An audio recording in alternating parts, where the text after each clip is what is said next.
ඔබ දිවුරුම් කඩ නොකරන්න සමිදානන් වහන්සේට නුඹ දුන් දිවුරුම ඉටු කරන්න පැරැන්නන් කී බව ඔබ අසා ඇත.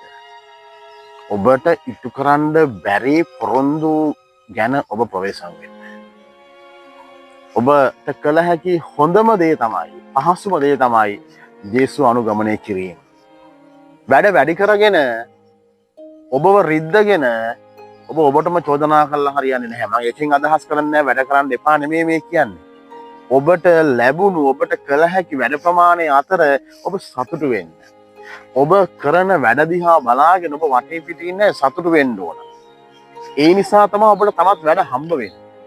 ඔබට දීපු වැඩේවත් ඔබ කරන්නේ නැතුව ඔබට ලැබුණු වැඩ ගැන ඔබ තැන් තැන් වල චෝදනා කරනවා නම් අසබි වචන කිය බයිනවා නම් ඔබටම බයිනවා නම් මතක තියාගන්න ඔබට මිනිස්සු වැඩක් දෙන්නේ නැහැ.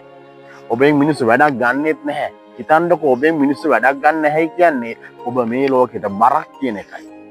ලොවට බරක්සේ ජීවත් වෙනවට වඩා මතක තියාගන්න ඔබේ පුංචි හෝ වචන වලින් යදුමින් හරි ඔබ වටේ ඉන්න අයට වැඩක් ඇති මිනිස්සෙක් වෙන්න. ඔබට දෙස් පිටයි.